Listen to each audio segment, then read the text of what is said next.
Today I'm going to show you how to edit the default Roblox chat by walking you through the process of adding the ability to add icons next to players' names. Forking the chat system is as simple as copying some files over, so let's go ahead and start a test. So down here in the chat panel, we can simply select these two folders, which are all we need for now, and use Control-C to copy them. Then we can stop the test, and then select the chat, and use Control-Shift-V to paste those items back in.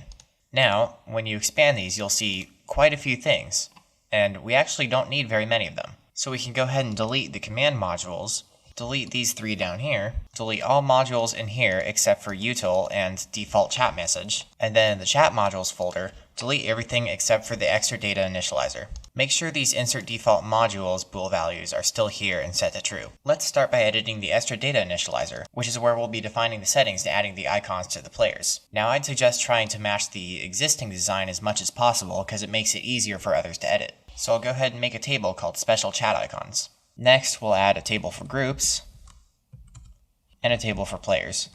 And we'll go ahead and make a default category for a group and a default player as well. Now players will take two arguments, a user ID, which I will set equal to mine, and a list of icons. And for now, I'll just put in an icon ID that I have on hand. Now a group will look something like this. We'll have the group ID, for which I will put in my own group, a rank, for which I'll just put in 1 for now, and again, a list of icons. Now I could just put an ID in here and call it good, but I actually want to try something a bit different. Roblox already has a bunch of built-in textures, so I want to add the ability to use those. We'll go over this a bit more later. Now once we've done that, we're going to want to edit the constructIsInGroups function. This is a constructor that just makes a simple function to use, but the problem is we want to make it work with our table as well. So if there's a table named specialchaticons.groups, then loop through all of the groups and attach a function. We can do this with the existing function makeIsInGroup, and then we can just pass in the group ID and the group rank. Up next, we want to essentially make a copy of getSpecialChatColor that'll work with our icons. So I'll go ahead and create a local function called getSpecialChatIcons, and the only argument it'll take is the speaker name. First we'll see if there's a list of players, and then later on we'll see if there's a list of groups. So if there's a list of players, we want to see if the speaker is one of those players. So first we'll get the player from the speaker, then if the player exists, we'll loop through the list of players and compare the user IDs. And if there's a match, we want to cycle through the icons and add them to a table. However, we don't have a table, so let's make one. I'll call mine Chat Icons. So now we'll loop through the icons. However, we don't want to just add whatever the icon's value is, because it could be a number, or it could be a string like this, and we want to process it to something consistent. So we're going to make another function up here. This one will be called processImageID, and the only argument is an ID. And this is pretty simple. Basically, we can use toNumber to see if it's just an ID, and if so, we can return the full string. Otherwise, we can just return the ID because it already has the precursor. So down here, we can finally add something to the table. So we'll use table.insert using the chat icons table and the result of processImageID. Now let's check out the groups section. This is pretty similar. We'll cycle through the list of groups and see if the player is in the group using the isInGroup function that was already created. And if they are in the group and of high enough rank, we can copy this up here and change this to the group to add those icons to the chat icons table. Finally, down here, we can return chat icons. So now we have a way of getting the icons associated with a player, but we actually have to do something with that information. So down here, way down here, near the end of the onNewSpeaker function, right after this part about the tags, first we want to make sure that the extra data for the icons hasn't already been set. And if not, we can use our handy-dandy function we already created to get them. Now if our function didn't error, we can set the data. So now our extra data initializer will also include the extra data that involves the icons. So we can exit this script, and up next, we want to edit the default chat message, which will actually receive this extra data. First up, to match the rest of the script, we're going to go ahead and save the list of icons in a variable here. Now down here, right after the tags are processed, we're going to go ahead and process the icons as well. So we'll create a new table to hold all of them called icon labels, and then cycle through all of them. So we want to make a label that displays the icon. Fortunately, there's a module that already handles the creation of GUIs for us, and it's called util. That's what we're going to be editing later, by the way. For now, we want to use a function called addIconLabel to base message, and we'll be passing through the base message, which is a GUI object that already exists, and the icon, and a misspelled util. So now that we've got our label here, we're going to go ahead and set that to the GUI object spacing. You can see up here, we need to update the num needed spaces and GUI object spacing. To update num needed spaces, we just add the result of another function in util called getNumberOfSpaces, and we'll pass through the label object and the font and the text size.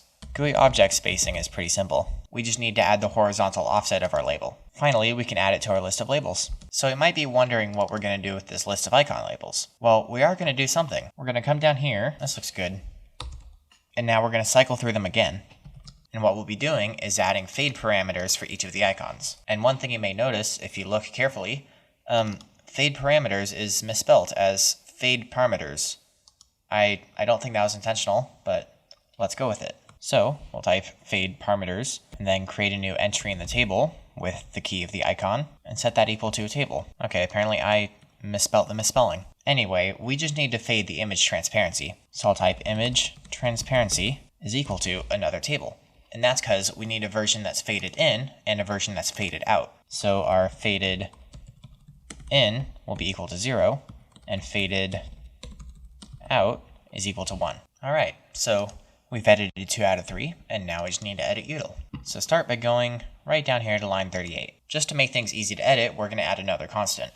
Let me just add a nice little comment, and we're going to call this default icon size. And this will be set equal to a vector 2 with the dimensions of 18 by 18. And the beauty of this is that you can change it later for some reason. And now let's scroll down to, right about here in the getNumberOfSpaces function. Now, you may recall, back here, we did use this right about here, and we passed through a label, but if you look at the tags, it was passing through a string, so we need to account for our usage of a label instead of a string. So basically what it's doing with the string is it's getting the size of that string. We need to check if it's a string, and if it's a string, we can use getStringTextBounds, but if it's a label, we can just get the absolute size of the label. So I'll create a nil variable called string size, and then use an if statement with a typeOf function to see if it's a string. And we're going to put the end, for now, right after this actual processor for the string size. And we can go ahead and remove local, since it's already defined in this scope. So that handles it if it's a string, but what if it's an instance? In that case, we want to use else if typeOf string is equal to instance, then. Because if it's an instance, chances are it's a label. So we'll set stir size equal to stir.absolute size. And we actually don't need to change anything else about this function because these things use vector 2s as well. Finally, we need to come down to, about here looks good. So if we go back here one more time, you may notice we use a function called addIconLabel to base message. I've lied to you. That function does not exist in the util script. That's because we're going to make it. So I'll go ahead and define a function and include it in the methods table. And I will paste the name because I'm too lazy to type that out. And we'll be receiving the base message and the icon address. We're going to go ahead and set the size to the default icon size, and then we'll make a variable for the icon label itself. However, you may think we're going to use instance.new, but there's actually a recycler built into this, so we can use something called getFromObjectPool.